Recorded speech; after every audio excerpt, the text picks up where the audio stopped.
الحمد لله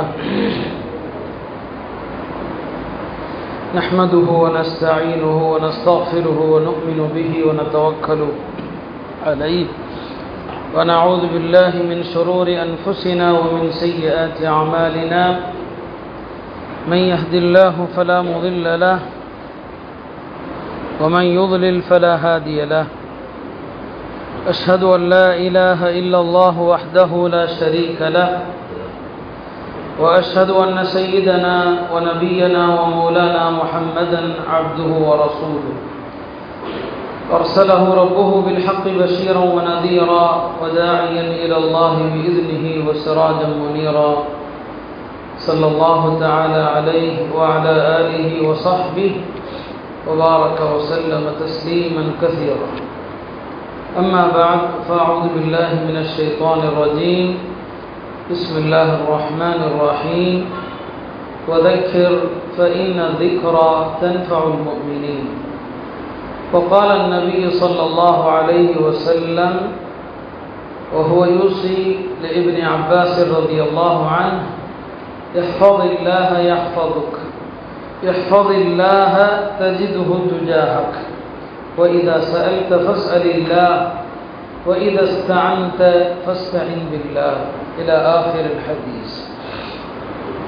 கண்ணியத்திற்குரிய உலமாக்களே, பெரியோர்களே, சகோதரர்களே, தாய்மார்களே, அல்லாஹுடைய பேரருளால் இந்த இஸ்வான் மதரசாவுடைய பட்டமளிப்பு நிகழ்வை ஒட்டி ஒரு சிறிய அறிவுரைக்காக இங்கே நாம் எல்லாம் கூடியிருக்கிறோம்.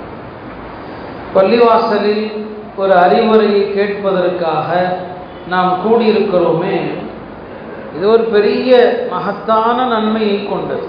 நபி ஸல்லல்லாஹு அலைஹி வஸல்லம் சொல்வாங்க, யார் பள்ளிக்கு ஒரு நன்மையை கற்றுக்கொள்ள அல்லது ஒரு நன்மையை கற்றுக் கொடுக்க, ரெண்டை தவிர வேறு நோக்கம் இல்லை, பள்ளிக்கு வருகிறாரோ அவருக்கு பரிபூர்ணமான ஹஜ்ஜுடைய நன்மை அவருக்கு கிடைக்கும் சொன்னார். இப்போ இங்கே அதுக்காக தான் உட்கார்ந்துருக்கிறோம் இல்லையா? ஒரு விஷயத்தை, நல்ல விஷயத்தை கேட்குறோம். அப்போ இங்கே இருக்கிற எல்லாருக்குமே ஹஜ்ஜுடைய நன்மை கிடைக்கும். இந்த பள்ளியில் இருக்கிற இந்த விஷயம் இருக்கு பாருங்க, உலகத்தில் இதை விட பாக்கி எதுவுமே இல்லை. இதை பற்றி தனியாக சொல்லிக்கிட்டே இருக்கலாம். அதே மாதிரி இப்போ மக்ரிப் தொழுதோம், அல்ஹம்துலில்லாஹ் எல்லாரும் ஒதுவோட இருக்கிறோம். பள்ளிவாசலில் தொழுதுட்டு ஒதுவோட இருந்தீங்கன்னா உங்கள் ஒது முடிகிற வரைக்கும் மலக்குமார்கள் உங்களுக்கு துவா செய்கிறாங்க. அல்லாஹும்ம ஃபிர் லஹு, அல்லாஹும்ம ரஹம்ஹு, யா அல்லாஹ் இவரை மன்னிப்பாயாக, யா அல்லாஹ் இவருக்கு கருணை காட்டுவாயாக. இப்போ எல்லாரும் மலக்குகளுடைய துவாவில் தான் இருக்கிறோம். மூணாவது ஒரு விஷயம் என்ன தெரியுமா? இப்போ நீங்கள் கேள்விப்பட்டிருப்பீங்க, ஜம்சம் எந்த நியத்தில் குடிக்கிறோமோ அந்த நியத்து நிறைவேறும் இல்லையா? ஆனால் அபூதாவுதுல ஹதீஸ் இருக்குது, பள்ளிக்கு ஒருவர் எந்த நியத்தில் வருவாரோ அந்த நியத்து நிறைவேறும் இருக்கு.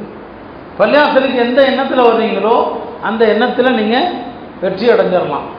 பள்ளிக்கு வரும்போது இன்ஷா அல்லாஹ் நான் துவா செய்வேன், அல்லாஹ் ஏற்றுக்குவான் அப்படின்னு வந்தீங்கன்னா கண்டிப்பாக அது நடக்கும். இப்படி பள்ளியில் நாம் இருக்கிறோம் இல்லையா? இது ஒரு சாதாரண விஷயம் அல்ல. எப்போதுமே நாம் அதை ஒரு பெரிய பாக்கியமாக கருதணும். அதுவும் தொழுகைக்கு பிறகு பள்ளியில் உட்கார்றது இருக்கு இல்லையா, அதைத்தான் சொல்லுவாங்க இன்திலாரு ஸலாத்தி பஅத ஸலாத். ஒரு தொழுகை முடிஞ்சது, இஷா மக்ரிப், இப்போ அடுத்த தொழுகைக்காக நாம் காத்திருக்கிறோம்.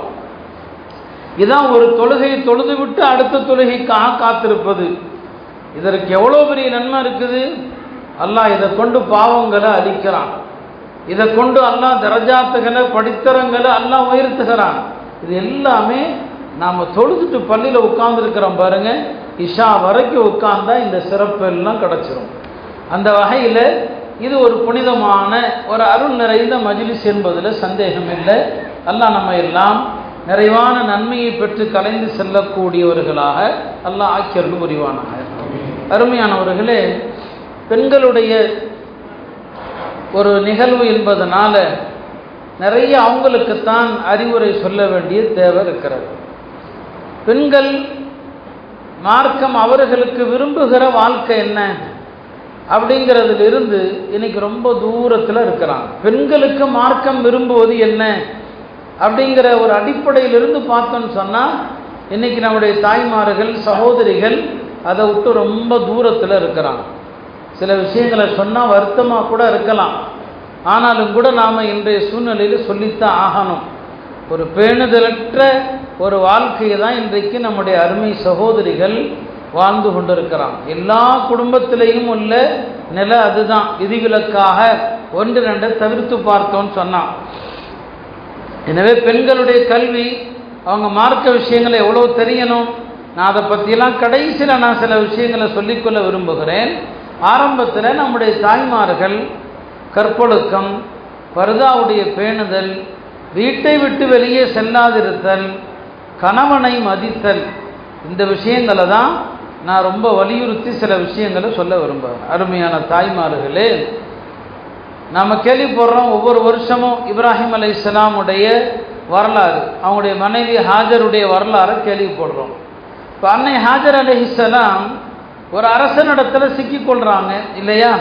அவங்க அல்லாஹ்ட்ட தொழுது துவா செய்கிற போது, அல்லாஹ்விடம் அவங்க தொழுது துவா செய்கிற நேரத்தில் ரெண்டு விஷயத்தை தான் வசீலாவாக வைக்கிறாங்க. இப்போ நீங்கள் துவாக்களில் வசீலாக வைக்கக்கூடிய அமல்கள் எதை வச்சா அல்லாஹ் துவா உடனே கபூல் செய்வான், அந்த மாதிரி விஷயங்கள் சில விஷயம் இருக்குது. நம்ம அந்த டாபிக் போகலை. இப்போ அவங்க ரெண்டு விஷயத்தை தான் அல்லாஹ்ட்ட வசீலா செஞ்சாங்க. ஒன்று என்ன, எல்லாம் நான் ஒன்று ஈமான் கொண்ட பெண், இன்னொன்று நான் கற்பொழுக்கம் உள்ள பெண். இந்த ரெண்டு உண்மையாக இருந்தால் இந்த அநியாயக்கார அரசனிடமிருந்து என்னை நீ காப்பாற்ற வேண்டும். தன்னுடைய ஈமான வசீலா வாக்குறாங்க, தன்னுடைய தூய வாழ்க்கை கற்பொழுக்கம் உள்ள வாழ்க்கையை வசீலாக்குறாங்க. இந்த ரெண்டை கொண்டு நான் கேட்குறேன், என்னை காப்பாற்றுன்னு சொல்லி. இதிலிருந்து தான் உலமாக்கள் சொன்னாங்க, பெண்கள் கற்பொழுக்கம் உள்ள பெண்கள் இருந்தாங்கன்னா ஒரு மழை இல்லாத ஊரில் அந்த ஒழுக்கமுள்ள பெண்களை வசீலாவாக ஆக்கி கேட்டால் துவாவும் மழை பெஞ்சிரும்னு சொல்லுவாங்க. எல்லாம் மழையை கொடுத்துருவான். ஏன்னா பெண்கள் ஒழுக்கமாக வாழ்வது என்பது அல்லாஹ்வுக்கு உள்ளதில் ரொம்ப ரொம்ப அது பிடித்தமான அமல். பெண்கள் வெட்கக்கேடான வாழ்க்கை வாழ்வது என்பது அல்லாஹ்வை கோபப்படுத்தக்கூடிய ஆக பெரிய செயல். இன்றைக்கு உம்மத்து அதைத்தான் செஞ்சிட்டு இருக்குது. பெண்களிடத்தில் ஒரு வெட்கமற்ற ஒரு சூழ்நிலையை தான் நம்ம பார்த்து கொண்டு இருக்கிறோம். அந்த வகையில் பெண்களுக்கான அவர்களுடைய இருப்பிடம், அல்லாஹ் ஒரு பெண்ணை பொருந்தி கொள்வதற்கான சிறந்த அமல் அப்படின்னு ஒன்று இருக்குன்னா வீட்டில் இருக்கிறதா. வீட்டில் இருக்கிறதா அல்லாஹ் பெண்களை பொருந்தி கொள்வதில் சிறந்த அமல் அதுதாங்க. ஒரு பெண் நிறைய நஃபில்கள் தொழணும்னு தேவையில்லை, வணங்கணும், அது வேறு விஷயம். அவங்க நிறைய இபாதத்துகள் செய்யணும்னு தேவையில்லை, வீட்டை விட்டு வெளியே வராமல் வீட்டுக்குள்ளே இருந்தால் போதும். குர்ஆனும் ஒரே வார்த்தையில் சொல்லிவிட்டது, ஓ கர்ண ஃபீ புயூத்திக்குன், வீட்டில் இருங்கன்னு சொல்லுது. நபி ஸல்லல்லாஹு அலைஹி வஸல்லம் அவங்க சொல்லுவாங்க, பெண்களுடைய பள்ளியில் சிறந்த பள்ளி அது, ஹைரு மசாஜிதின் நிசா காரு புயூத்திஹின், பெண்களுடைய பள்ளிகளில் சிறந்த பள்ளி எதுங்க, அவங்க வீட்டுக்குள்ள வீட்டில் ஆக மறைவான இடம் அது.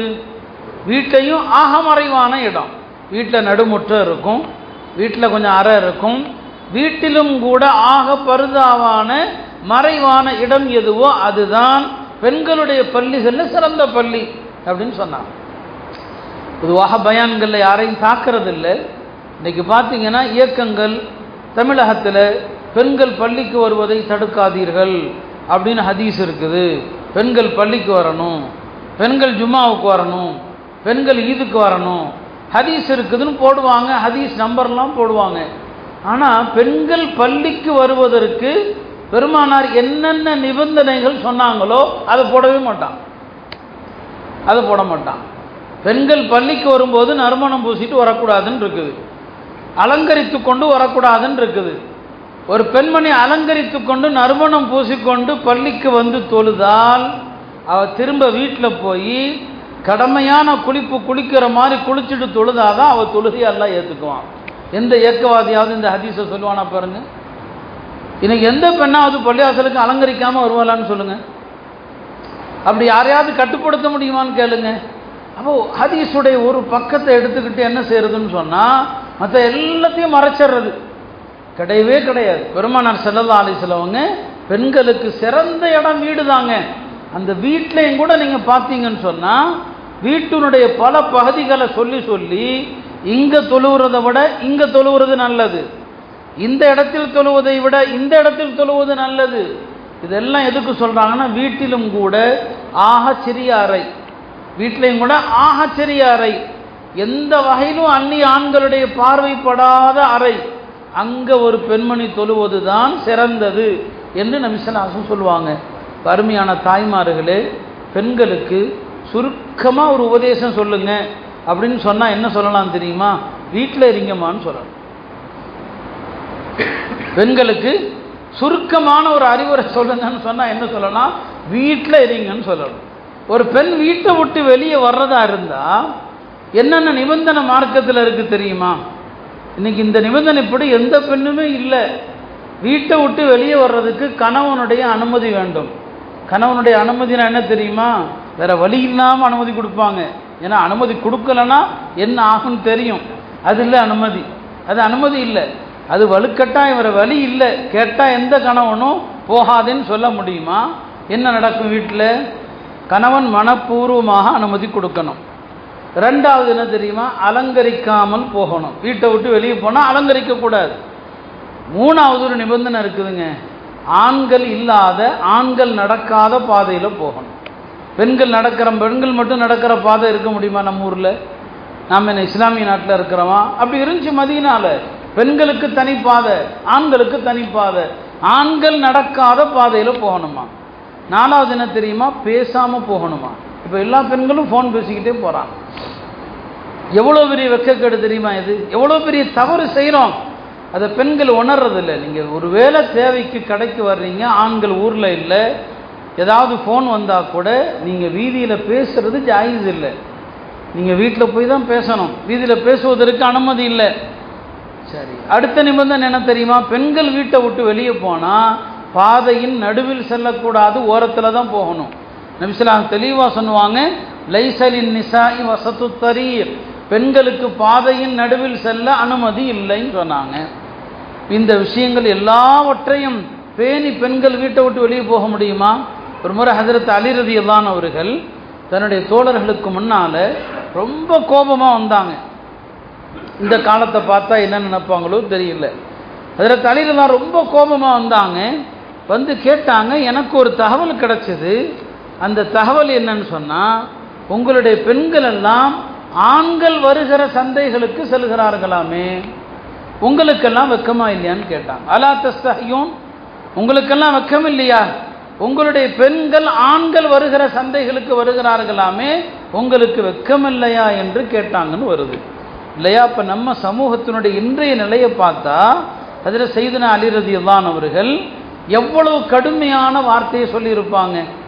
அருமையானவர்களே, இன்றைக்கு இதையெல்லாம் பேசினா பிற்போக்குத்தனம் என்று கருதுகிற நிலை இருக்குது.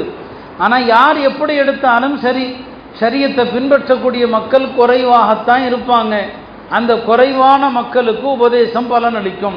அவர்களுக்கு தான் யார் எடுத்து நடப்பாங்களோ அவங்களுக்கு சொல்கிறோம். நபி ஸல்லல்லாஹு அலைஹி வஸல்லம் அப்படி தான் சொன்னாங்க, பத அல் இஸ்லாமு கரீபன் வ சயஊது கரீபா ஃபதூபா லில் குரபா.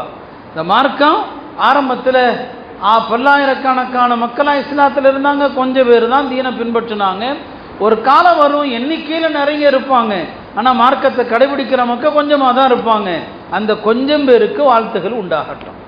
நான் தாய்மாரை சொல்லிக்கொள்கிறேன், ரசூல் ஸல்லல்லாஹு அலைஹி வஸல்லம் உங்களுடைய அந்த கொஞ்சம் பேருக்கு வாழ்த்துக்கள்னு சொன்னாங்களே, அந்த கொஞ்சம் பேரில் நீங்களும் ஒருவராக இருக்க முயற்சி செய்யுங்க. அதனால் அருமையான தாய்மார்களே, ஒரு பேணுதலற்ற வாழ்க்கை சமூகத்தில் ரொம்ப அதிகமாகி போச்சு. சர்வ சாதாரணமாக நாம் என்ன செய்கிறோம்னு சொன்னால், என்னங்க ஹயாவுடைய பர்தாவுடைய விஷயம், அந்நிய ஆண்கள்கிட்ட பேசுகிற விஷயம் ரொம்ப சகஜமாக ஆகிப்போச்சு. முஆது பின் ஜபல் ரலியல்லாஹு அன்ஹு அவர்கள் தன் மனைவியோடு ஆப்பிள் சாப்பிட்டுட்டு இருக்கிறாங்க. அந்த இடத்துல அவங்க வீட்டில் உள்ள அடிமை வர்றாங்க. வீட்டில் அடிமைகள் வந்து போனால் அந்த அடிமைகள்கிட்ட வீட்டு எஜமானி அம்மா சகஜமாக பேசுவாங்க. மார்க்கத்திலே அனுமதி இருக்குதான். ஆனால் சில சஹாபாக்கள் எல்லாத்துலேயும் கடுமையாக இருப்பாங்க. முஆது பின் ஜபலுடைய மனைவி அந்த அடிமையை கூப்பிட்டு இந்த அப்படின்னு ஒரு ஆப்பிளை தான் கொடுத்தாங்க. முஆது பின் ஜபல் மனைவி அடித்தாங்க. ஏன் நீ நான் இருக்கிற நேரத்தில் நீ எதுக்கு அவனை கூப்பிட்டு கொடுக்குறேன்னு சொல்லி. இன்றைக்கி வீட்டு வேலைகளிலிருந்து எல்லா விஷயத்திலையும் ஆண்கள் அமைதியாக உட்காந்துருப்பாங்க, பெண்கள் தான் அந்நிய ஆண்கள்கிட்ட பேசுகிறாங்க. நாம் அப்படி என்ன செஞ்சிட்டோம், பழக்கிட்டோம். அதெல்லாம் தவறு இல்லை, அதெல்லாம் ஒரு நிர்பந்தத்தில் அந்நிய ஆண்கள்கிட்ட பேசலாம். அந்த காலத்தில் கணவன் வீட்டில் இல்லை, ஆண்கள் வீட்டில் இல்லை, பெண்கள் தனியாக இருக்கிறாங்க, யாராவது கதவை தட்டுறாங்கன்னு வைங்க, வீட்டில் உள்ள பெண்ணுக்கு தெரிகிறது வெளியில் கதவை தட்டுறது யாரோ அந்நிய ஆண் அப்படின்னு தெரிஞ்சிருச்சுன்னா, அந்தம்மா வீட்டுக்குள்ளே இருந்து பதில் சொல்லும்போது தன்னுடைய வாயை இப்படி பொத்திக் கொள்ளுமா? இப்படி பொத்திக்கிட்டா எப்படிங்க பேச முடியும்? அல்லாஹ் குர்ஆன்ல லா தஹ்லஅன பில் கவுல், அந்நிய ஆண்கள்கிட்ட பேச வேண்டிய ஒரு சூழல் வந்தா நலிந்து குலைந்து பேசக்கூடாது. அப்படி பேசுனீங்கன்னா தவறான எண்ணம் உள்ள ஆணுடைய உள்ளத்தில் கெட்ட எண்ணம் வந்துடும். அதனால் எப்படி பேசணும் அந்நிய ஆண்கள்கிட்ட அதையெல்லாம் உலமாக்கள் சொல்கிறாங்க. அந்த காலத்து பெண்கள் இந்த ஆயத்தின்படி செயல்படணும். வீட்டில் ஆண்கள் இல்லை, வெளியில் ஒரு ஆண் தனியாக அனுமதி கேட்குறான், தன்னுடைய குரல் கூட அவனை எந்த குழப்பத்திலும் ஆழ்த்தி விடக்கூடாது என்பதற்காக தன்னுடைய குரலை கொஞ்சம் கடுமையாக்கிறதுக்கு, குரலுடைய இனிமையை மறைக்கிறதுக்கு அந்த பெண்கள் கையால் வாயை மூடிக்கொண்டு தான் பதில் சொல்லுவாங்க.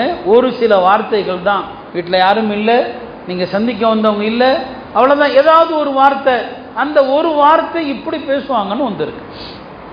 அக்காலத்து பெண்களோடு நமது இக்கால பெண்மணிகள் தாய்மார்கள் எந்த அளவுக்கு சர்வசாதாரணமாக நம்ம அந்நிய ஆண்கள்கிட்ட பேசுகிறோம் யோசிச்சு பாருங்கள். நம்ம எல்லாம் தெரிந்த ஒரு ஹதீஸு தான் இல்லையா? ஹஜ்ரத் அலி ரலியல்லாஹு அவர்கள் தன் மனைவி ஃபாத்திமாவிடத்தில் கேட்பாங்க, சிறந்த பெண்கள் யாரு? அன்னை ஃபாத்திமா ரலியல்லாஹு அன்ஹா சொன்னாங்க, லா யரைன ரிஜால் வலா யரவுனஹுன்ன, அந்நிய பெண்களை அந்நிய ஆண்களை தானும் பார்க்காத பெண், பிற ஆண்கள் பார்க்கும்படி வெளியே வராத பெண். தானும் அந்நிய ஆண்களை பார்க்க மாட்டாங்க, அதே மாதிரி பிற ஆண்கள் பார்க்குற மாதிரி வெளியே வரமாட்டாங்க. இவங்க தான் சிறந்த பெண்மணி என்று ஹஜ்ரத் ஃபாத்திமா ரலியல்லாஹு அன்ஹா சொன்னாங்க. அப்படியானா பெண்கள் ஆண்களை என்ன செய்யக்கூடாது, பார்க்கக்கூடாது இல்லையா? பயான்கள் கேட்குறோன்னு சொன்னால் பொதுவாக நமக்கு இந்த வீடியோ ஃபோட்டோ இதில் எல்லாம் உடன்பாடு இல்லை. இந்த காலத்தில் நிர்பந்தம்னு சொல்லி எடுக்கிறாங்க. தனிப்பட்ட முறையில் அதில் எனக்கு உடன்பாடு கிடையாது இல்லைங்களா? ஒருத்தருடைய ஃபோட்டோவை பார்த்து பயான் கேட்கணும்னு தேவையில்லை, வீடியோவை பார்த்து பயான் கேட்கணும்னு தேவையில்லை. அறிவுரைகளை எப்படி கேட்டாலும் அப்போ நிறைய வருதுன்னு சொன்னால் அந்த பயான்களில் வரக்கூடிய ஆண்களை கூட பெண்கள் பார்க்கக்கூடாது. பெண்கள் என்னங்க பார்க்க அனுமதி இல்லை. அவங்க யாராக இருக்கட்டும், எவ்வளோ பெரிய ஷேக்காக இருக்கட்டும், பார்க்கறதுக்கு அனுமதி இருக்குதா? இல்லை. பெருமானார் ஸல்லல்லாஹு அலைஹி வஸல்லம் அவர்களை விட உலகத்தில் பெரிய ஷேக் யாருமே இல்லை. நபி ஸல்லல்லாஹு அலைஹி வஸல்லம் அவர்கள் எந்த பெண்ணையும் மாமஸ்ஸத் யது யதம்ரஅத்தின் கத்து, ஹஜ்ரத் ஆயிஷா ரலியல்லாஹு அன்ஹா சொல்லுவாங்க, பெருமானார் ஸல்லல்லாஹு அலைஹி வஸல்லம் உடைய கரம் எந்த அந்நிய பெண்ணின் கரத்தையும் தொட்டதில்லை. பெண்களும் பையத்து செய்ய வருவாங்க, நபி ஸல்லல்லாஹு அலைஹி வஸல்லம் அவங்கள்ட்ட வருவாங்க. ஆண்களிடத்தில் நபி ஸல்லல்லாஹு அலைஹி வஸல்லம் பையத்து செய்கிற போது கை கொடுப்பாங்க, முசாஃபஹா செய்வாங்க. பெண்களும் ஆசைப்பட்டாங்க, யா ரசூலல்லாஹ் எங்கள்கிட்டையும் முசாஃபா செய்யுங்களேன்னு சொல்லி நபி ஸல்லல்லாஹு அலைஹி வஸல்லம் சொன்னாங்க, இல்லை நான் உங்களுக்கு வார்த்தையாக சொல்லிக் கொடுக்குறேன் இல்லையா, அது போதும், அவ்வளோதான். கை கொடுக்க மாட்டாங்க நபி ஸல்லல்லாஹு அலைஹி வஸல்லம் அவங்க. அல்லாஹ்வுடைய தூதருக்கு மேலே யாருமே கிடையாது. அருமையானவர்களே, பெருமானார் ஸல்லல்லாஹு அலைஹி வஸல்லம் அவங்களுக்கு இந்த உம்மத்தில் உள்ள எல்லா பெண்களும் அவங்க நிக்கா செஞ்சாங்க இல்லையா, அவங்கள தவிர எல்லா பெண்களுமே பெருமானார் ஸல்லல்லாஹு அலைஹி வஸல்லம் அவங்களுக்கு மகள்களை போல தான், மஹரமை போல தான். நபி ஸல்லல்லாஹு அலைஹி வஸல்லம் அவங்க எந்த பெண்ணிடத்திலும் அவங்க தனியாக இருக்கணும்னு நினச்சா இருக்கலாம், பேசணும்னு நினச்சா பேசலாம், அவங்களுக்கு அனுமதி இருக்குது. ஆனால் ரசூல் ஸல்லல்லாஹு அலைஹி வஸல்லம் அவங்க இந்த உம்மத்துக்கு கற்றுக் கொடுக்கணும் அப்படிங்கிறதுக்காக பெரும்பாலும் அப்படி நடக்க மாட்டாங்க. சில பெண்களிடத்தில் சகஜமாக பேசுவாங்க, ஆனால் எல்லா பெண்களிடத்திலும் அப்படி பேச மாட்டாங்க. பெருமானாருக்கு ஸல்லல்லாஹு அலைஹி வஸல்லம் காலத்து பெண்மணிகள் எப்படி இருந்தாங்க? ஹஜ்ரத் ஜுபைர் இப்னு அவ்வாமுடைய மனைவி அஸ்மா ரலியல்லாஹு அன்ஹா அவர்கள், அஸ்மா பின்த் அபி பக்கர், நபி ஸல்லல்லாஹு அலைஹி வஸல்லம் அவங்க எங்கேயோ போயிட்டு வந்துகிட்டு இருக்கிறாங்க ஒட்டகத்தில். அஸ்மா ரலியல்லாஹு அன்ஹா வீட்டில் செய்யக்கூடிய சில வேலைகளுக்காக வெளியிலிருந்து பேரித்தம்பள கொட்டைகள் வேறு பல பொருள்களை சுமக்க முடியாமல் சுமந்து கொண்டு வர்றாங்க. நபி ஸல்லல்லாஹு அலைஹி வஸல்லம் அவர்கள் அஸ்மாட்ட சொல்கிறாங்க, ஒட்டகத்தில் ஏறி என் பின்னால் உட்காருன்னு சொல்கிறாங்க. பெருமானாருக்கு பின்னால் அமரலாம், மார்க்கத்தடி அவங்களுக்கு தனி சட்டம் இருக்குது. அஸ்மா ரலியல்லாஹு அன்ஹா சொன்னாங்க, யா ரசூலல்லாஹ், நீங்கள் அழைக்கிறீங்க, நான் உட்கார்றதுல ஒன்றும் இல்லை, ஆனால் என் கணவர் ஜுபைர் அவருடைய ரோஷம் என்னன்னு உங்களுக்கு தெரியும். பெருமானார் சொன்னாங்க, ஆமாம், வேண்டாம் வேண்டாம், உட்கார வேண்டாம், உன் கணவர் ரோஷக்காரர்னு சொல்லி. அந்த காலத்தில் அப்படி இருந்தாங்க பெண்களும், அந்த காலத்தினுடைய ஆண்களும் தங்களுடைய பெண்கள் விஷயத்தில் அவ்வளவு கவனமாக இருந்தாங்க. அருமையானவர்களே, நம்முடைய பெண்களை மற்ற எந்த விஷயத்தில் நாம் கண்டிக்கிறோமோ இல்லையோ, ஆனால் அதே நேரத்தில் வெக்கம் சம்பந்தப்பட்ட விஷயத்தில், பர்தா சம்பந்தப்பட்ட விஷயத்தில் நாம் பெண்களை கட்டுப்படுத்தணும். கொஞ்சம் என்னங்க அவங்கள கண்டித்து வைக்கணும். இக்காலத்து பெண்கள் அதில் ரொம்ப அலட்சியமாக இருக்கிறாங்க. பெண்கள் சலாம் சொன்னால் ஆண்கள் சொல்லலாமா, பதில் சொல்லலாமா? கிதாபுகளில் மக்ரூஹுன்னு இருக்குது. சில மதுஹபில் மக்ரூ தஹரீம்னு எழுதுகிறாங்க. ஒரு இளம்பெண் சலாம் சொல்லி அதற்கு ஒரு ஆண் பதில் சொல்லக்கூடாது, அது மக்ரூ தஹரீம் என்று இமாம் அஹ்மது பின் ஹம்பல் ரஹ்மத்துல்லாஹி அலைஹி ஒரு மஜ்லிஸில் உட்கார்ந்துருக்கிறாங்க. அந்த இடத்துல ஒரு பெண்மணி அவங்கள்ட்ட ஒரு சட்டம் கேட்க வந்தாங்க. வந்த இடத்துல அந்த அம்மா தும்மி விட்டது. யாராவது தும்மி அல்ஹம்துலில்லாஹ் சொன்னால் நாம் இரஹமுக்கெல்லாம் சொல்லணும். இமாம் அஹ்மதுக்கு பக்கத்தில் அவர் ஒரு பிரபலமான வணக்கசாலி. அந்த அம்மா தும்மியதற்கு இரஹமுக்கல்லான்னு சொல்லிட்டு, இரஹமுக்கில்லா, அல்லாஹ் உனக்கு ரஹமத் செய்யட்டுன்னு சொல்லிட்டார் அவர். இமாம் அஹ்மத் என்ன சொன்னாங்க தெரியுமா? ஆபிதுன் ஜாஹிலுன். இந்த ஆள் வணக்கசாலியாக இருக்கிறான், சட்டம் தெரியாத வணக்கசாலியாக இருக்கிறான். ஆபிதுன் ஜாஹிலுன், ஒரு முட்டாள் வணக்கசாலின்னு நாங்கள். ஒரு பெண் தும்மியதற்கு இரஹமுக்கல்லான்னு சொல்லக்கூடாது என்று இமாம் அஹ்மது பின் ஹம்பல் ஒரு சட்டத்தை கற்றுக் கொடுக்குறாங்கன்னு சொன்னால், அருமையானவர்களே, எவ்வளோ பெரிய விஷயம் அது இன்னைக்கு. அதனால தான் நான் சொன்னேன், பெண்களுடைய இந்த ஹயாவுடைய விஷயம், பர்தாவுடைய விஷயம் இருக்கிறது, ரொம்ப அதில் கவனம் தேவை. பெருமானார் ஸல்லல்லாஹு அலைஹி வஸல்லம் அவங்க எவ்வளோ கடுமையாக சொல்கிறாங்க. கும்து அலா பாபின் நார் ஃபஇதா ஆம்மத்து மன் தஹலஹன் நிசா. நான் நரகத்தினுடைய வாசலில் நிற்கிறேன். நரகத்தில் அதிகமாக இருந்தது யார் தெரியுமா? பெண்கள்னு சொன்னான். நரகத்தில் அதிகமாக நான் யாரை பார்த்தேன்? பெண்களை பார்த்தேன் என்று பெருமானார் ஸல்லல்லாஹு அலைஹி வஸல்லம் அவங்க பெண் சமுதாயத்தை பார்த்து சொல்கிறாங்கன்னு சொன்னால், இப்போ பெண்களிடத்தில் எந்த அளவுக்கு ஒழுக்க வேண்டும் அருமையான தாய்மார்களே. அதனால் இந்த பர்தாவுடைய விஷயம், ஹிஜாபுடைய விஷயம், நிஸ்வான் நடத்துகிறவர்களும் ரொம்ப ரொம்ப உச்சக்கட்டமான பேணுதலான மசாலாவை சொல்லுங்கள். இதில் காலத்தினுடைய நெருக்கடி நெருக்கடி நெருக்கடின்னு சொல்லி எல்லா விஷயத்திலையும் இன்றைக்கி மார்க்கத்தில் வளைஞ்சு கொடுக்குற போங்கு வந்துடுச்சு. இங்கே இருக்கிற ஆண்களுக்கும் சொல்கிறேன், வீட்டில் தாய்மார்கள் பெண்கள் பயான் கேட்குறதாக இருந்தால் கூட வெறும் ஆடியோ பயான்களை கேட்க வைங்க. எவ்வளோ பெரிய ஆலிமா இருக்கட்டும், ஷேഖா இருக்கட்டும், உருவத்தோடு வரக்கூடிய பயான்களை தயவு செய்து கேட்க வைக்காது. அதுவும் அனுமதி இல்லை. பெருமானார் ஸல்லல்லாஹு அலைஹி வஸல்லம் அவங்க தன்னுடைய 2 மனைவியரோடு இருக்கிறாங்க. ஹஜ்ரத் உம்மு சலமா ரலியல்லாஹு அன்ஹா, மைமூனா ரலியல்லாஹு அன்ஹா 2 பேரோடு இருக்கிறாங்க. அங்கே யார் வர்றாங்க? பார்வை தெரியாத சஹாபி அப்துல்லாஹ் இப்னு உம்மி மக்தூம் வர்றாங்க.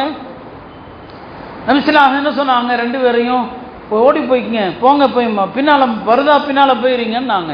இப்போ அந்த 2 மனைவியரும் சொன்னாங்க, யா ரசூலல்லாஹ், அவர் பார்வை தெரியாதவராச்சு, அவர் எங்களை பார்க்க போகிறது இல்லையேன்னு சொல்லி சொன்னாங்க.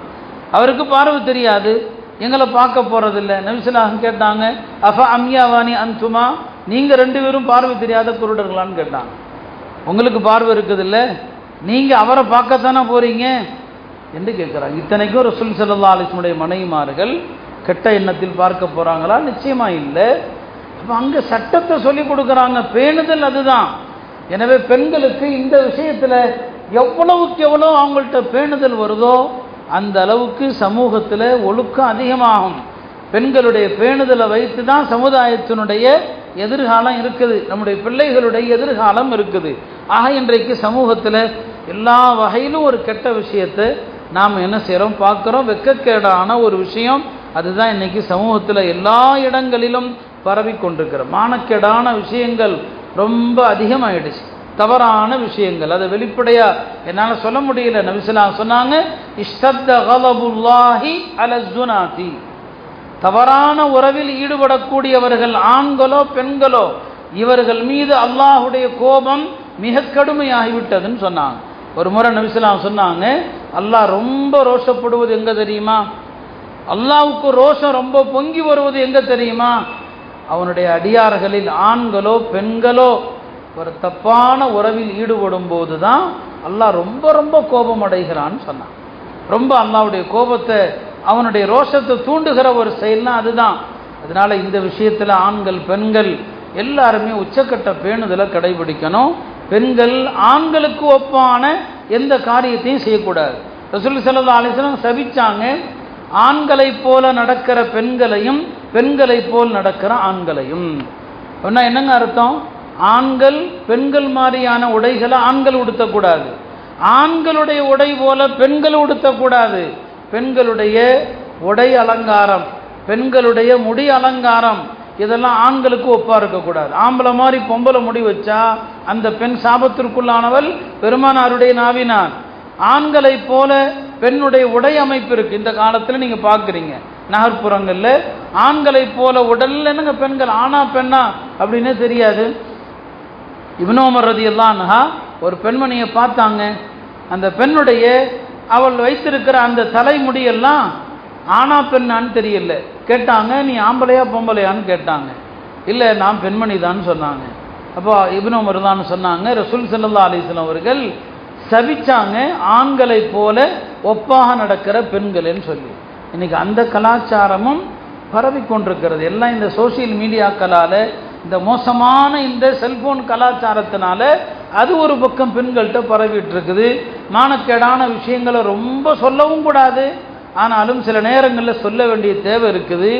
இன்றைக்கு சமூகத்தில் பரவுகிற மானக்கேடான விஷயங்களில் ஒன்று ஆண்களுக்கு இடையிலான தவறான உறவுகள், பெண்களுக்கு இடையில் கல்லூரி வாழ்க்கையில் உள்ள பழக்கத்தினால, வேறு சில பழக்கங்களால் முஸ்லிம் சமூகத்திலேயும் அந்த நோய் பரவி விட்டது. சமீபத்தில் மிக நெருக்கமான ஒரு சில இடங்களிலிருந்து நமக்கு ரொம்ப கவலையோடு சொன்னாங்க, ஒரு குடும்பத்தினுடைய நம்ம சமூகத்தை சார்ந்த ஒரு பெண் அந்த மாதிரியான ஒரு உறவுல போயிட்டாங்க.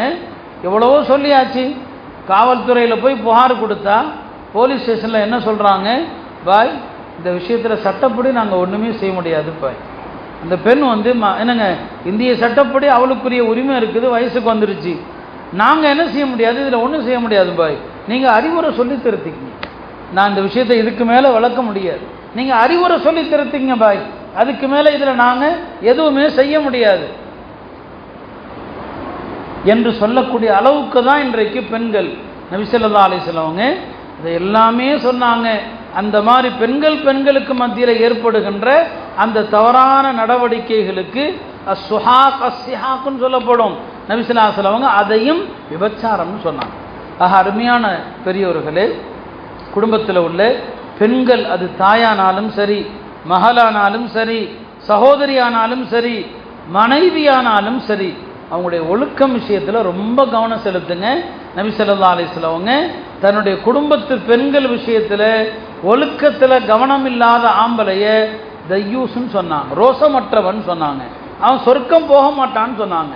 நீங்கள் பள்ளிவாசலில் அமல் செஞ்சால் பத்தாது, உங்கள் குடும்பத்து பெண்களுடைய ஒழுக்கம் என்ன, அவங்களுடைய பர்தாவுடைய பேணுதல் என்ன, இதில் உங்களுக்கு அக்கறை இல்லாமல் போனால் உங்களுக்கு சொர்க்கம் இல்லை என்று பெருமானார் ஸல்லல்லாஹு அலைஹி வஸல்லம் சொன்னாங்க. எனவே அருமையான தாய்மார்களே, இந்த புனிதமான இந்த நிஸ்வானுடைய ஒரு பட்டமளிப்பு நிகழ்ச்சியில் இருக்கிறீங்க. நீங்கள் படித்தவற்றில் எந்த விஷயத்தில் படித்தீங்களோ அதை என்ன விளங்குனீங்களோ, நிச்சயமாக ஒரு பெண்ணுக்கு பல்வேறு சட்டங்கள் மசாயில்கள் தெரிய வேண்டியது இருக்குது. பெண்களுக்கு மார்க்க அறிவு ரொம்ப தேவை. அன்னை ஆயிஷா ரலியல்லாஹு அன்ஹா பெரிய மாபெரும் புத்திசாலி பெண்மணி, 8 வகையான அறிவு அவங்கள்ட்ட இருந்துச்சு. யார்? ஆயிஷா. அவங்களுக்கு ஒரு முறை உர்வத் இப்னு ஸுபைர் அவர்கள் அன்னை ஆயிஷாட்ட கேட்பாங்க, அவங்களுடைய சகோதரி மகன் தான் அவங்க, உர்வத் இப்னு ஸுபைர். அன்னை ஆயிஷாவிடத்தில், அன்னை அவர்களே, நீங்கள் குர்ஆனுடைய விளக்கம்லாம் சொல்கிறீங்க இல்லையா, அதெல்லாம் எனக்கு ஆச்சரியமே இல்லை. நீங்கள் நபி ஸல்லல்லாஹு அலைஹி வஸல்லம் மனைவி, அபூபக்கருடைய மகள், நீங்கள் குர்ஆனுடைய விளக்கம் சொல்கிறது, ஹதீஸுடைய விளக்கம் சொல்கிறது, அதெல்லாம் எனக்கு ஆச்சரியமே கிடையாது. சட்டங்கள் சொல்கிறீங்க, அதெல்லாம் ஆச்சரியம் இல்லை. எனக்கு என்ன ஆச்சரியம் தெரியுமா, நீங்கள் நோயாளிகளுக்கு மருத்துவத்தை சொல்லி கொடுக்குறீங்க இல்லையா, என்னென்ன மருந்து சாப்பிடு, எனக்கு அதான் ரொம்ப ஆச்சரியமாக இருக்குது. இந்த மருத்துவ கல்வியை யார்கிட்ட இருந்து எப்படி கற்றுக்கொண்டீங்கன்னு கேட்டான். அன்னை ஆயிஷா ஒரு பெரிய மருத்துவராக இருந்தாங்க. இதை எப்படி நீங்கள் கற்றுக்கிட்டீங்க? நீங்கள் குர்ஆனை சொல்லலாம், ஹதீஸை சொல்லலாம், அது புரியுது, நீங்கள் வீட்டுக்குள்ளே இருக்கிற அம்மா எங்கேருந்து மருத்துவம் படிச்சிங்கன்னு சொல்லி அன்னை ஆயிஷா அவர்கள் ஒரு அழகான விஷயம் சொன்னாங்க. எந்த காலேஜ்லேயும் போய் படிக்கல, அன்றைக்கி எங்கே இருந்துச்சு சொன்னாங்க. ஒன்றும் இல்லை, நபி ஸல்லல்லாஹு அலைஹி வஸல்லம் அவங்களுக்கு ஏதாவது நோய் வந்தால் பல பேர் வந்து வைத்தியம் சொல்லுவாங்களாம், இது சாப்பிடுங்க இது சாப்பிடுங்க. அவங்களுடைய கடைசி நாட்கள் இருக்கு இல்லையா, இந்த சஃபருடைய கடைசி நாட்களில் நோய்வாய்ப்பட்டு படுத்திருந்தாங்கல்ல, அப்போ அரபு வைத்தியர்கள் அனுபவசாலிகள் பலரும் வந்து இந்த நோயாக இருந்தால் இதை சாப்பிடுங்க, இதுவாக இருந்தால் இதை சாப்பிடுங்கன்னு சொன்னாங்க பாருங்க. அவங்க சொன்னதை பூரா நான் குறித்து வச்சுக்கிட்டேன், அந்த நோய்கள் யாராவது வந்தால் நான் அந்த மருந்தை சொல்லி கொடுத்துருவேன்னு சொன்னாங்க. அதனால் பெண்கள் வந்து நிறைய விஷயங்களை தெரியணும், அது ஒன்றும் தவறல்ல. ஆனால் அதெல்லாம் விட பெண்களுக்கு இந்த அறிவுகள், இந்த விளக்கங்கள் இதெல்லாம் தெரியாவிட்டாலும் கூட பெண்களுக்கான முதல் அடிப்படை நான் சொன்னது போல வெட்க உணர்வும் கற்பொழுக்கமும் பருதாவும் தான். எனவே தேவையில்லாமல் வெளியே போகாதீங்க. ரெண்டாவதாக நான் இந்த பெண்களுக்கு அறிவுறுத்த விரும்புவது என்ன, கணவனுடைய ஹக்கு விஷயத்தில், கணவனுடைய கடமைகள் விஷயத்தில் நிறைய பெண்கள் தற்காலத்தில் கவனம் தவறி நிறைய அலட்சியமாக இருக்கிறாங்க. இந்த விஷயத்தில் ரொம்ப ரொம்ப ரொம்ப எச்சரிக்கை தேவை. கணவனை மதிக்க தவறுனீங்கன்னு சொன்னால் அல்லாஹ்வுடைய கடுமையான கோபத்திற்கு ஆளாகுவீங்க. கணவனை மதித்து நடக்கிற நல்ல பெண் தான் சிறந்த பெண்மணி.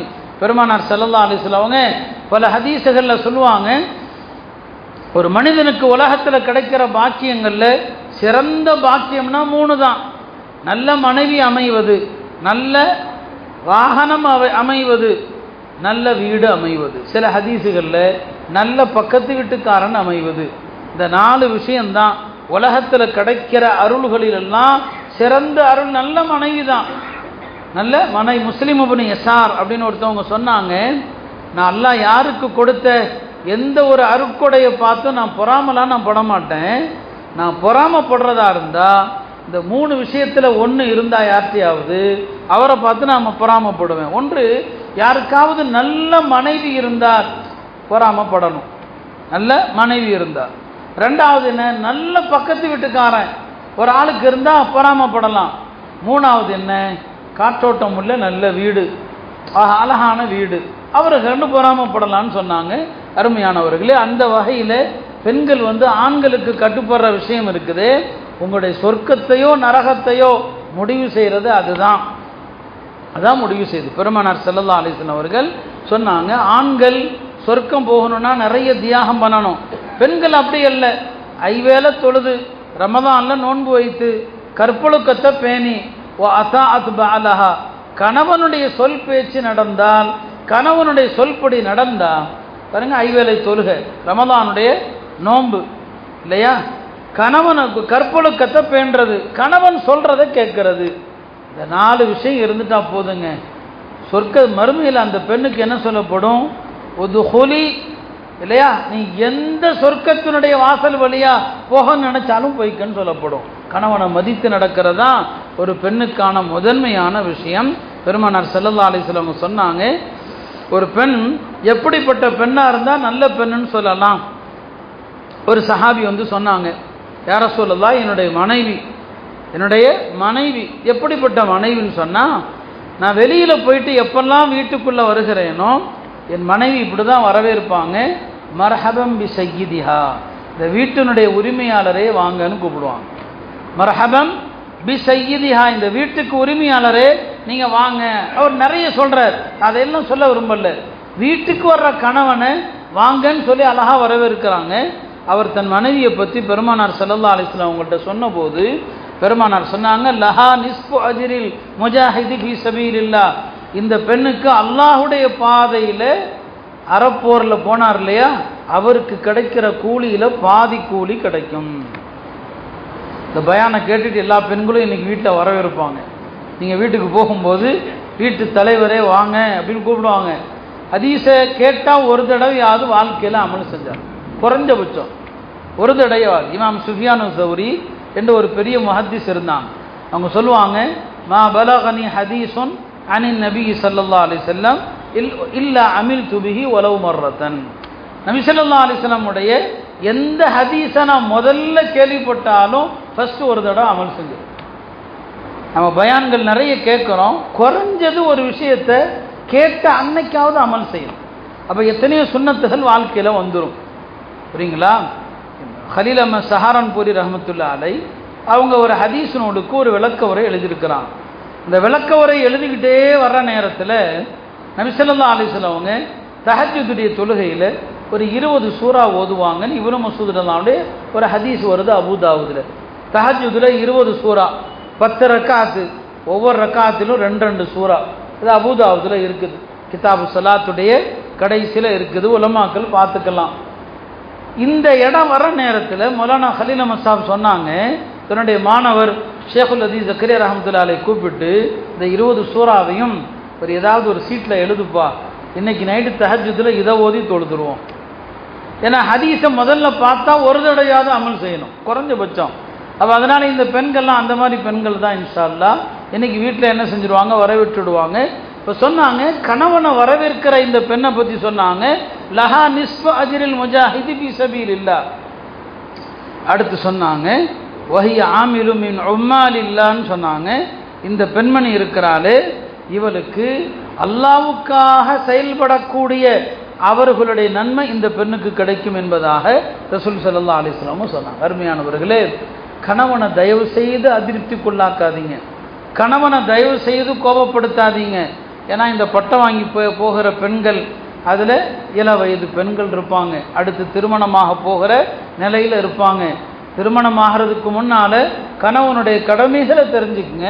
சஹாபிகளில் ஒரு பெண்மணி இருந்தாங்க, அந்த பெண்மணி இளம் பெண்மணி கல்யாணம் பண்ண மாட்டேங்கிறாங்க, தகப்பன் கல்யாணம் பண்ணுங்கிறாரு. அவர் பெருமானார் ஸல்லல்லாஹு அலைஹி வஸல்லம் கிட்ட வந்து சொல்றார், யார சொல்லுதா, என் மகளை நிக்கா செய்ய சொல்கிறேன், நிக்கா பண்ண மாட்டிருக்கிறாங்க. பெருமானார் ஸல்லல்லாஹு அலைஹி வஸல்லம் அந்த பெண்ணை கூப்பிட்டு சொன்னாங்க, அத்தீஇ அபாக்கி, அந்த அத்தா சொல்கிறத கேளம்மான்னு சொல்லி. அந்த பெண்மணி ஒரு விஷயந்தான் சொன்னாங்க, யார சொல்லலாம், கணவனுக்கு செய்ய வேண்டிய கடமைகள் என்னவென்று தெரியாமல் நான் நிக்கா செய்ய மாட்டேன்னு சொன்னேன். கணவனுடைய கடமைகள் என்ன என்று தெரியாமல் நான் நிக்கா செய்ய போகிறதில்லைன்னு சொன்னாங்க.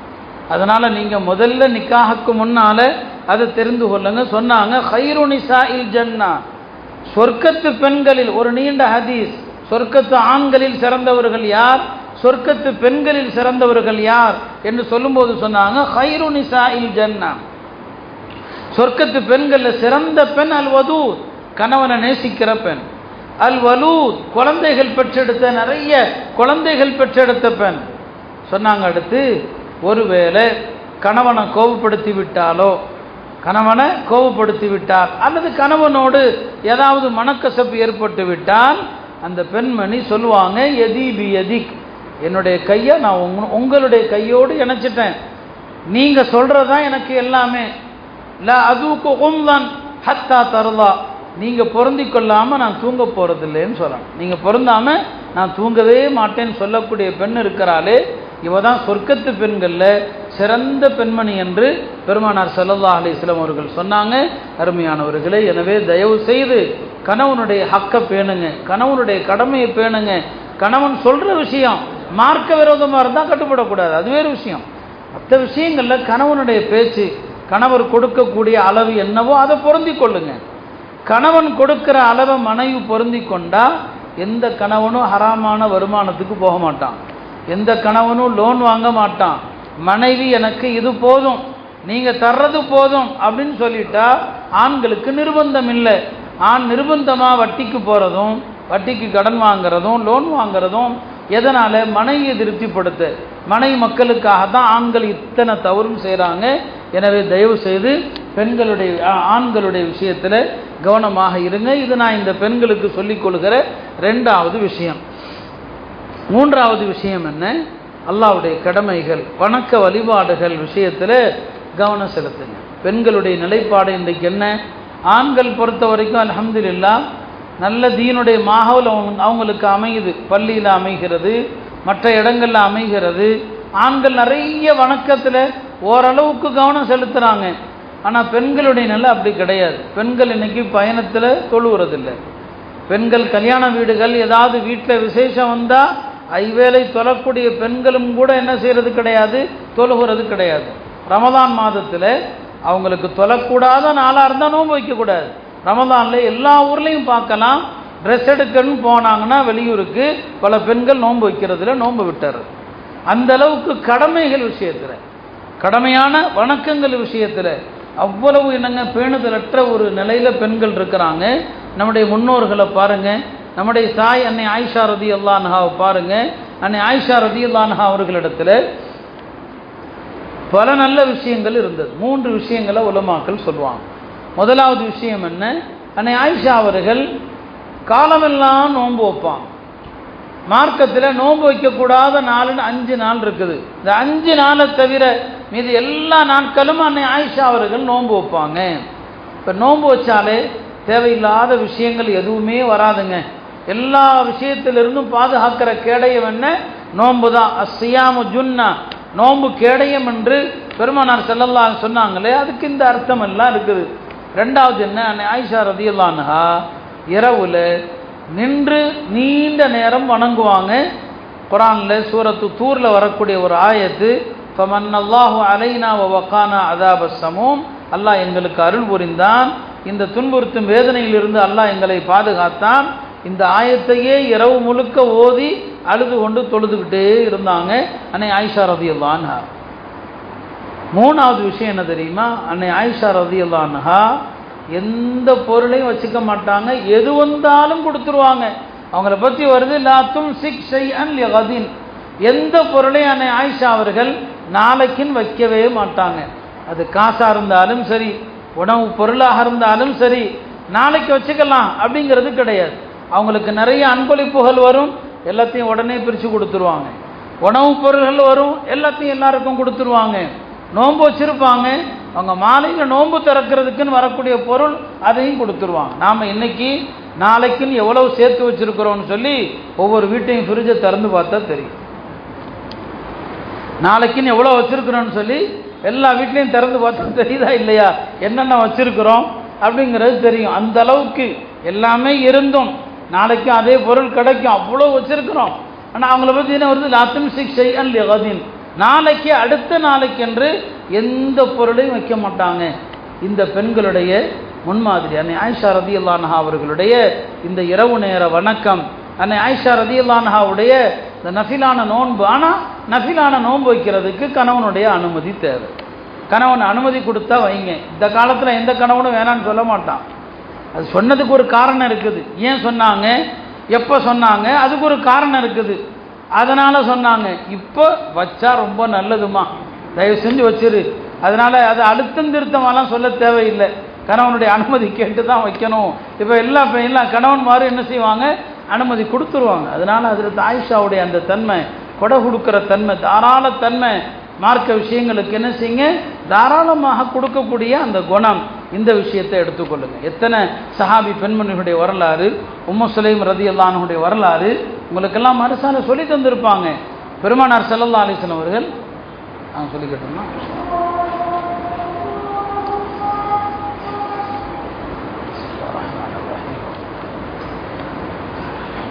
அருமையானவர்களே, உம்மு சுலைம் ரலியல்லாஹு அன்ஹா எல்லா காலத்திற்கும் ஒரு அழகான முன்மாதிரியான பெண்மணி.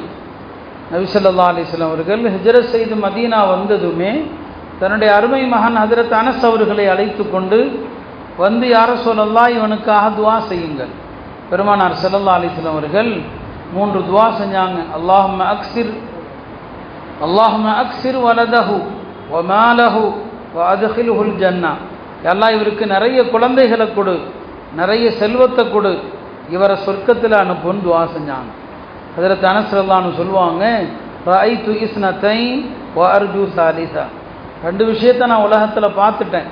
அல்லாஹ் எனக்கு நிறைய அவுலாதுகள், பேரன் பேத்திகளை கொடுத்துட்டான், நிறைய செல்வத்தை அல்லாஹ் எனக்கு கொடுத்துருக்கிறான், சொர்க்கத்தை கொடுன்னு பெருமானார் துஆ செஞ்சாங்க.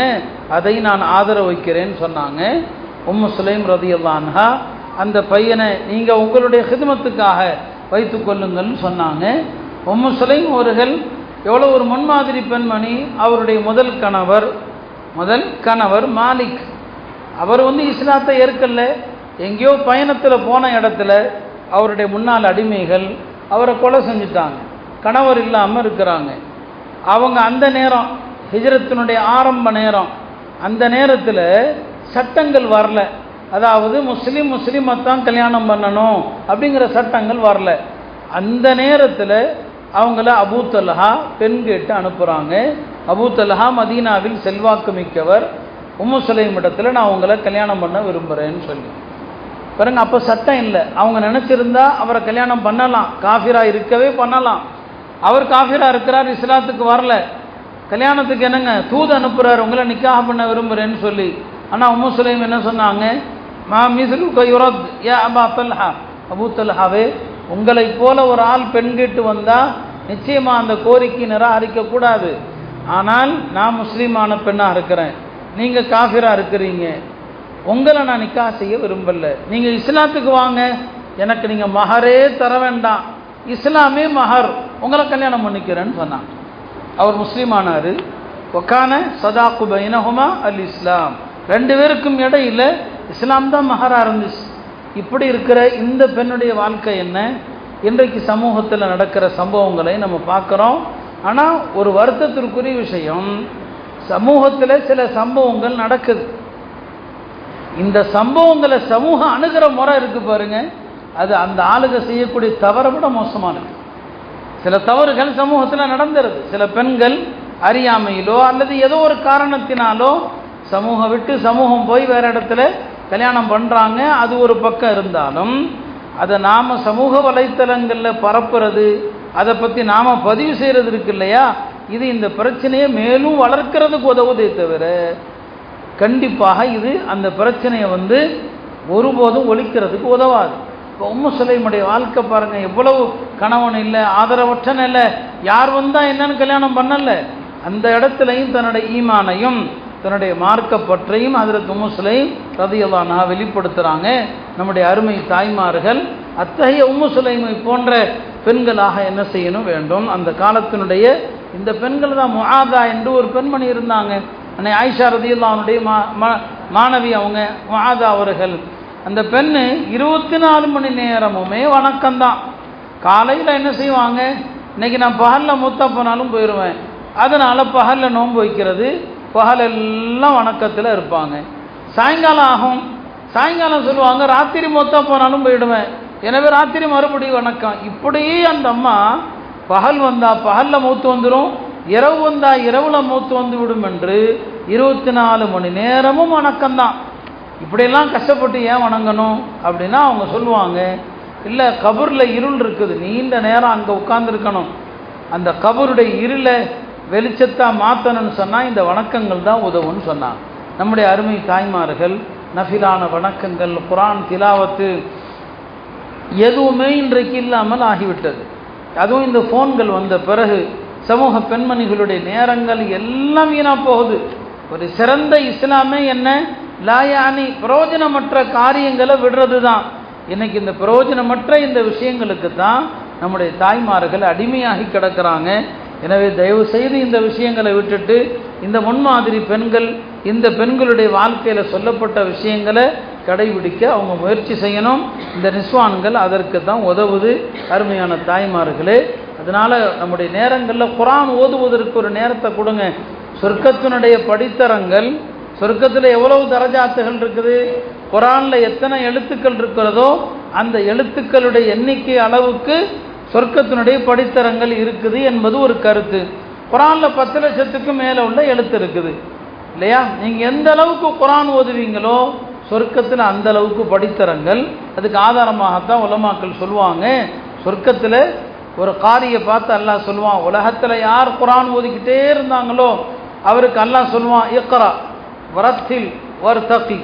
அங்கேயும் அல்லாஹ் சொல்லுவான், ஓதுங்க ஓதுங்க ஓதுங்க, ஃபைன்ன மன்சிலத்தக இந்த ஆகிர ஆயா, நீங்கள் எந்த இடத்துல ஓதி நிறுத்துறீங்களோ அங்கே உங்களுக்கான சொர்க்கத்தினுடைய படித்தரம் என்ன அது முடிவு செய்யப்படும் சொன்னான். அருமையான தாய்மார்களே, அக்காலத்து பெண்கள் எல்லாம் நிறைய குர்ஆன்கள் ஓதுனாங்க, தங்களுக்காக, இறந்து போனவர்களுக்காக, ஈசால சவாபா அவ்வளோ ஓதி வச்சாங்க. ஆனால் இன்றைய நம்முடைய சூழ்நிலையில் அது என்னங்க, பெண்களிடத்தில் திலாவத்த குர்ஆன் இல்லை. குர்ஆன் ஓதாததுனால வீடுகளில் முசீபத்துகள். குர்ஆன் ஓதுனா அந்த வீட்டில் என்ன கிடையாது, முசீபத்து என்னங்க இல்லை. எனவே இந்த முன்மாதிரி பெண்களை எடுத்து நம்முடைய வாழ்க்கையை அமைத்து கொள்ள முயற்சி செய்ய வேண்டும். அடுத்ததாக ஓரிரு விஷயங்கள், நம்முடைய சமுதாயத்து பெண்கள் மார்க்க அறிவு, மார்க்க கல்வியும் கற்றுக்கொள்ளணும். நிச்சயமாக அதுவும் தேவைதான். இந்த மாதிரி நிஸ்வான்கள் அதற்காக வேண்டி தான் என்ன செய்யப்படுது, நடத்தப்படும். இந்த மார்க்க கல்வியில் எல்லா விஷயங்களும் போதிக்கப்படுவது அவசியம்தான். தொழுகையை பற்றி, பெண்களுடைய சுத்தம் சம்பந்தப்பட்டது, இது எல்லாவற்றுக்கும் மேலாக நிஸ்வானுடைய பொறுப்புதாரிகளுக்கும் சொல்கிறேன், கண்டிப்பாக பெண்களுக்கு வியாபாரத்தை பற்றி சொல்லிக் கொடுங்க. ஹலால் ஹராமை பற்றி சொல்லிக் கொடுங்க. வியாபாரம்னா ஹலால் ஹராமை சொல்லிக் கொடுங்க. இன்றைக்கு யாருமே ஆலிம்கள்கிட்ட கேட்குறதே இல்லை. இன்றைக்கி எல்லாருக்குமே முஃப்தி கூகுள் தான் முஃப்தி. கூகுள் தான் என்னங்க முஃப்தி. அந்த கூகுள் முஃப்தி என்ன சொல்கிறாரோ அதை வச்சு ஒரு கூடும் முடிவு பண்ணிக்குவார். கூடுமாங்க கூடும். புரியுங்களா? எந்த ஆலிம் சாட்டை கேட்டார்? தாருலும் தேவபந்தில் கேட்டாரா, வேலூர் பாக்கியாத்தில் கேட்டாரா? இல்லை, கூகுள் முஃப்திகிட்ட கேட்டேன், அது கூடுன்னு சொல்லிச்சு, அதனால் பண்ணிக்கிட்டு இருக்கிறேன். அப்போ ஹலால் ஹராமுடைய பேணுதல் இல்லாத வாழ்க்கை. பெருமானார் ஸல்லல்லாஹு அலைஹி வஸல்லம் சொன்னாங்க, அல் ஹலாலு பையின், சில விஷயங்கள் தெளிவாக இது ஹலால் என்று முடிவு செய்யப்பட்ட விஷயங்கள். வல் ஹராமு பையின், சில விஷயங்கள் ஹராம் என்று தெள்ள தெளிவான விஷயங்கள். எது ஹலாலோ அதை செய்யலாம், எது ஹராமோ அதை விட்டு விலகி இருக்கணும். எத்தனையோ விஷயங்கள் ஒபைனஹுமா உமூருன் முஷ்தபிஹாத்துன், ஹலால் ஹராம் என்று தெளிவில்லாத குழப்பமான விஷயம். நம்முடைய காலத்தில் இருக்கிற பல்வேறு வகையான இந்த ஆன்லைன் வர்த்தகங்கள், பல வகையான வங்கி பரிமாற்றங்கள், அதில் நிறைய மக்ரூஹ் இருக்குது, ஹராம் நிறைய இருக்குது. அதில் எது கூடும் கூடாது என்று ஈரோடு மாநகரம் பெரிய வணிகர்கள் நிறைந்த மாநகரம். சிறு வியாபாரிகள், நடுத்தர வியாபாரிகள், பெருங்கொண்ட வியாபாரிகள் எல்லாம் இருக்கிறாங்க. நம்முடைய வியாபாரத்தில் ஏதாவது ஹராம் கலக்குதா, மக்ரூஹ் கலக்குதா, அதை நம்ம பார்க்குறோமா? இல்லை. நபி ஸல்லல்லாஹு அலைஹி வஸல்லம் மதீனாவுடைய பெரிய கடை வீதிக்கு வந்தாங்க. யா மஅஷரத் துஜ்ஜார் கூப்பிட்டாங்க, வியாபாரிகளே என்று அழைத்தாங்க. சொன்னாங்க, வியாபாரிகளுக்கு நீங்கள் நேர்மையாக நடந்தீங்க சரிங்களா, நீங்கள் பொய் சொல்லாமல் வியாபாரம் செஞ்சீங்க. அத்தாஜிருல் அமீனு சது, நீங்கள் உண்மையாக பொய் சொல்லாமல் நேர்மையாக நடந்தீங்கன்னா நீங்கள் செய்கிறது உலக ரீதியான ஒரு காரியமாக தெரியலாம். ஆனால் நேர்மையான வியாபாரிக்கு என்ன பரிசு? மறுமையில் அந்நபியின், நீங்கள் நபிமார்களோடு இருப்பீங்க. ஒ சித்தியக்கையின், சித்தியக்குகளோடு இருப்பீங்க. ஒ சுஹதா, சுஹதாக்களோடு இருப்பீங்க. அப்போ இந்த விஷயத்தில் என்னங்க, நேர்மையாக நடந்தால் அவர்களுக்கான பரிசு என்னன்னு சொன்னாங்க. இன்றைக்கு ஹலால் ஹராமுடைய விஷயங்களில் பேணுதலற்ற பல்வேறு வகையான பேணுதலே இல்லாத விஷயங்கள், தவறான வழியில் பொருளீட்டுகிற பல வகையான விஷயங்கள், அதில் தாய்மார்களும் என்ன செய்கிறதுன்னு சொன்னால், யூடியூப்பில் எதையாவது போடுறது, ஒரு சமையலை போடுறது, ஒரு பொருளை தயாரிக்கிறது எப்படின்னு போடுறது, அதில் சம்பாதிக்கிறது, இதெல்லாம் தூய்மையான ஹலாலில் வராது. ஹலால்லையும் கூட அனுமதிக்கப்பட்டதுலையும் கூட தையிப் தூய்மையாக அனுமதிக்கப்பட்டதும் இருக்குது, அனுமதிக்கப்பட்டதுல ஹபீஸ் அருவருக்கத்தக்கதும் இருக்குது. நல்லா விளங்கிக்கிங்க. அனுமதிக்கப்பட்டதை கூட எல்லாமே தூய்மை கிடையாது, பியூர் கிடையாது. சில காரியங்கள் அனுமதி இருக்கும், ஆனால் ஹபீஸாக இருக்கும். அதை மார்க்க அந்த வருமானத்தை விரும்பாது, இந்த வருமானத்தை மார்க்க விரும்புறதில்ல. அந்த மாதிரியான எத்தனையோ வருமானங்கள் இன்னைக்கு இருக்குது. ஹனஃபி மதுஹபில் இந்த ஹபீஸ் அருவருக்கத்தக்கது என்பது எதனால எல்லாம் வரலாம் அப்படிங்கிறத 3 வகையாக பிரிப்பாங்க. இன்றைக்கி வருமானங்களுடைய பல வகைகளை பார்த்தா சிலது அறவே கூடாது, சிலது மக்ரூ, சிலது ஹபீஸ் அருவருக்கத்தக்க வருமானங்கள். ஒரு உதாரணம் சொல்கிறேனே, ஒரு மனுஷன் எந்த வேலை செய்கிறானோ அந்த வேலைக்கு கிடைக்கிற கூலி அவனுக்கு கூடும்.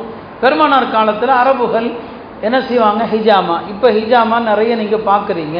அரபுகள் ஒரு குறிப்பிட்ட காலத்துக்கு ஒரு முறை அவங்க ரத்தத்தை வெளியேற்றுவாங்க.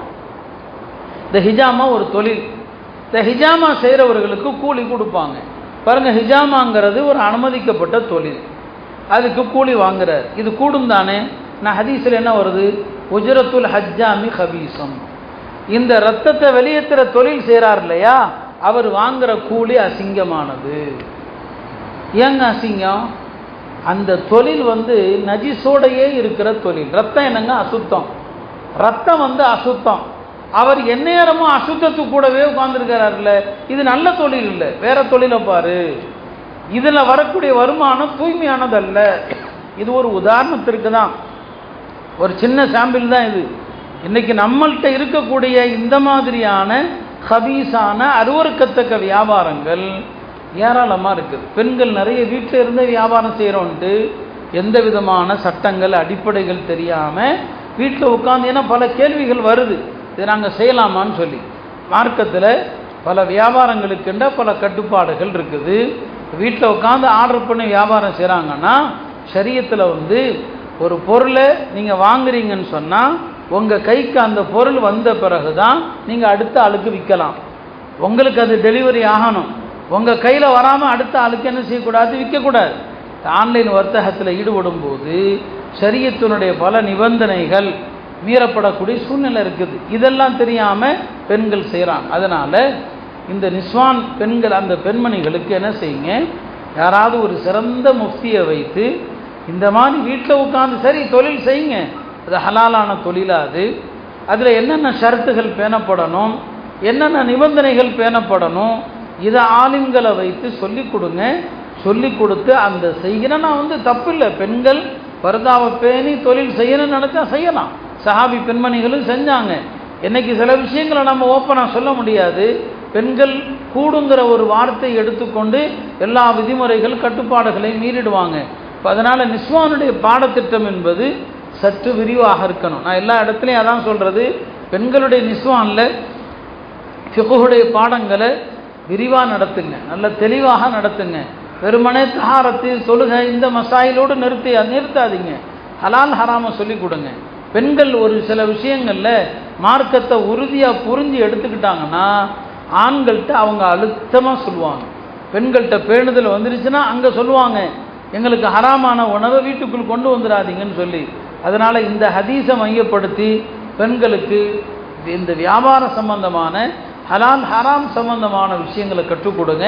ஒரு அடிப்படை எப்போதுமே இங்கே இருக்கிற ஆண்கள் பெண்கள் எல்லாருக்கும் சொல்கிறேன், நபி ஸல்லல்லாஹு அலைஹி வஸல்லம் அவங்க சொல்லக்கூடிய ஒரே அடிப்படை தான், தாமா எரீபுக்க இலா மாலா எரீபுக்க. சந்தேகம் வந்துருச்சுன்னா அதை விட்டுறணும். சந்தேகம் இல்லாமல் உறுதியாக எதை இருக்குதோ அதை எடுக்கணும். அதனால் சந்தேகம் வந்துருச்சு, அந்த காரியத்தை நாம் செய்யவே கூடாது. இன்றைக்கு இருக்கக்கூடிய பல்வேறு இந்த சந்தேகத்திற்குரிய வியாபாரங்கள் இதையெல்லாம் விட்டு சுத்தமானாதான் நம்முடைய அமல்கள் அல்லாஹ்ட்ட ஏற்கப்படும். இன்றைக்கி நாம் வியாபாரத்தில் என்ன தவறுனாலும் செஞ்சுக்கலாம். எந்த தவறு செஞ்சாலும் நாம் சதக்கா செஞ்சால் சரியாயிடும், ஒரு பள்ளியாசலுக்கு உதவி செஞ்சால் சரியாயிடும், ஒரு மதரசாவுக்கு கொடுத்தா சரியாயிடும். நபி ஸல்லல்லாஹு அலைஹி வஸல்லம் தெளிவாக சொன்னாங்க, லா துக்பல் ஸலாத்தும் பிகைரி துஹூர் வலா சதக்கத்தும் மின் குலூல். அல்லாஹ் சுத்தமின்றி தொழுகை அல்லாஹ் ஏற்க மாட்டான். ஹராமான காசில் செய்யப்பட்ட தர்மத்தையும் அல்லாஹ் ஏற்க மாட்டான். தொழுகைக்கு எப்படி சுத்தம் தேவையோ தர்மத்திற்கும் சுத்தம் தேவை. தர்மத்திற்கு சுத்தம் என்ன, கொடுப்பவருடைய உள்ளமும் சுத்தமாக இருக்கணும், கொடுக்கிற செல்வமும் சுத்தமாக இருக்கணும். ஒரு முறை நபி ஸல்லல்லாஹு அலைஹி வஸல்லம் மக்ரிப் தொழுகைக்கு வேகமாக வர்றாங்க. பெருமானாரோட அபூ ராஃபிங்கிற சஹாபியும் வர்றாங்க. ஜன்னத்துல் பக்கியா கடக்கும்போது நபி ஸல்லல்லாஹு அலைஹி வஸல்லம் திடீரென்று திரும்பி உஃபில்லக்கங்கிறான், உனக்கு நாசம் உனக்கு நாசம் அப்படிங்கிறாங்க. கூட அபூ ராஃபி பயந்துறான், யார சொல்லலாம் என்ன பார்த்து சொல்கிறீங்களா நாசம் நாசம்னு சொல்லி. இல்லைப்பா உன்னை பார்த்து நான் சொல்லலை. உடனே அவன் கேட்குறாங்க, யார சொல்லலாம் ஏதாவது நடந்துச்சா, ஏன் கோபத்தில் திடீர்னு நாசம் நாசங்கிறீங்க.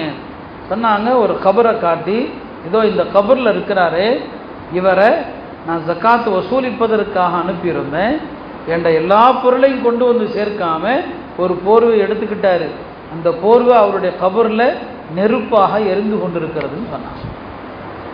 பாருங்க, ஒரு போர்வை நீங்கள் பொருளாதார விஷயத்தில் ஒரு திர்ஹமோ 1,00,000 திர்ஹமோ புரியுங்களா, கலந்துட்டா நஜிஸு கலந்துருச்சு, அவ்வளோதான், நஜிஸு கலந்து விட்டது. அந்த செல்வத்தை கொண்டு நீங்கள் என்ன செஞ்சாலும் ஏற்றுக்கொள்ளப்படாது.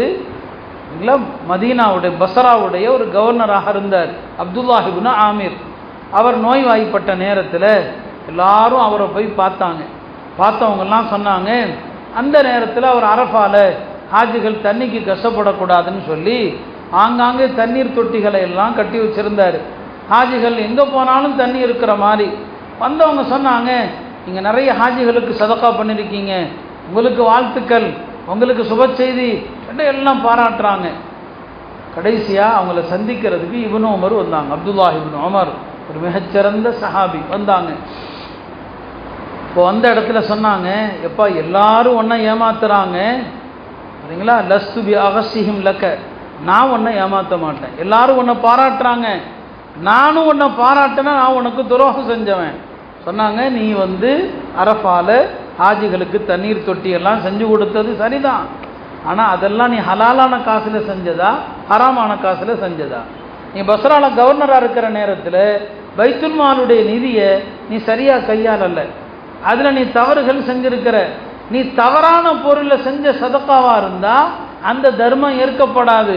அப்போ தான் இவனும் இந்த ஹதீஸை சொல்கிறாங்க, லா துக்பல் சலாத்தும் பிகைரி துஹூர், சுத்தம் இல்லாமல் தொழுகை ஏற்கப்படாது.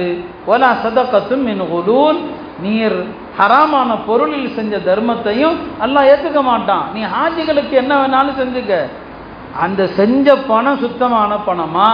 ஒருத்தர் ஹராமான காசில் ஹஜ்ஜுக்கு போகிறாரு. அந்த காலத்தில் ஒரு கவிஞர் அழகா சொன்னார், ஹராமான காசில் யார் ஹஜ்ஜுக்கு போகிறானோ அவனை பற்றி சொன்னார், ஹஜஜ்த பிமாலில் லஸ்த தம்லிகுஹு, உனக்கு சொந்தமில்லாத காசில் நீ ஹஜ்ஜுக்கு போயிருக்கிறாய். உனக்கு ஹராமான காசு உனக்கு சொந்தம் இல்லை, நீ அதில் ஹஜ்ஜுக்கு போயிருக்கிறாய். மா ஹஜஜ்த, நீ ஹஜ்ஜு செய்யல. வஹஜ்ஜத்தில் பஈரு, நீ போன ஒட்டகம் தான் ஹஜ்ஜு செஞ்சிருக்கு. நீ எந்த ஒட்டகத்தில் போனாயோ அந்த ஒட்டகம் தான் ஹஜ்ஜு செஞ்சிருக்கு, நீ ஹஜ்ஜு செய்யலை. எனவே அருமையானவர்களே, மார்க்கத்தில் ஹராம் ஹலால் ரொம்ப முக்கியம். நம்முடைய தொழுகை இந்த சோத்தை தாண்டி மேலே போகணும்னா, நம்முடைய துவாக்கள் மேலே உயரணும்னா, நம்முடைய வயிற்றுக்குள் போகிற உணவு தூய்மையாக இருக்கணும், நம்முடைய வருமானங்கள் தூய்மையாக இருக்கணும். அதில் கலப்படம் வந்துருச்சுன்னு சொன்னால் நம்ம எவ்வளோ பெரிய தியாகங்கள் வணக்கங்கள் செஞ்சாலும் அது வீணாயிடும். அருமை தாய்மார்களுக்கு இந்த ஹலால் ஹராமுடைய சட்டம் வேண்டும். கணவன் வீட்டுக்குள் கொண்டு வருகிற ஒவ்வொரு பைசாவும் சுத்தமானது என்று என்னங்க உறுதியாக இருக்கணும். அதனால் பெண்களுக்கு அந்த விஷயங்களும் ரொம்ப தேவை. அருமையான தாய்மார்களே, எனவே அல்லாஹ்வை அஞ்சி நடந்து கொள்ளுங்க. பர்தாவுடைய விஷயத்தில், கற்பொழுக்கத்தினுடைய விஷயத்தில், கணவனுடைய கடமைகளுடைய விஷயத்தில், வழிபாடுகள் விஷயத்தில், ஹராம் ஹலாலுடைய விஷயத்தில் அல்லாஹ்வை பயந்து நடந்து கொள்ளுங்கள். நீங்கள் கற்ற கல்வி இந்த விஷயங்களுக்கெல்லாம் உங்களுக்கு உதவுமேயானால் அது நிச்சயமாக பயனுள்ள கல்வி. எந்த கல்வி வாழ்க்கையில் வரலையோ அது பயனற்ற கல்வி. பெருமானார் ஸல்லல்லாஹு அலைஹி வஸல்லம் அவர்கள் பயனற்ற கல்வியிலிருந்து பாதுகாப்பு தேடினான். எல்லாம் வல்ல அல்லாஹ் இங்கே பட்டம் வாங்குகிற இந்த மாணவிகள் தாம் அறிந்த விஷயங்களோடு நில்லாமல் இன்னும் நிறைய விஷயங்கள் மார்க்க அறிஞர்கள் மூலமாக தெரிந்து வாழ்க்கையில் அடுத்து அவங்க நல்ல ஜோடிகள் எல்லாம் அவங்களுக்கு அமைக்கிற நேரத்தில் தம்முடைய கணவனையும் மார்க்கப்பட்டுள்ளவனாக மாற்றுவதில் பெண்களுக்கு பெரிய பங்கு இருக்கிறது. இல்லாமல் அல்லாஹ் இந்த மாணவிகளை நல்லொழுக்கம் உள்ள சாலிஹான மாணவிகளாக ஆக்கியல்வானாக. இவர்களை கொண்டு சமுதாயத்திற்கு பெரிய சேவைகளை அல்லாஹ் வாங்குவானாக. நல்ல சாலிஹான சந்ததிகளை அல்லாஹ் இவர்களுக்கு தந்தல்வானாக. வாஹிரு தாவானா அனில் ஹம்துலில்லாஹி ரப்பில் ஆலமீன். அஸ்ஸலாமு அலைக்கும் வரஹ்மத்துல்லாஹி.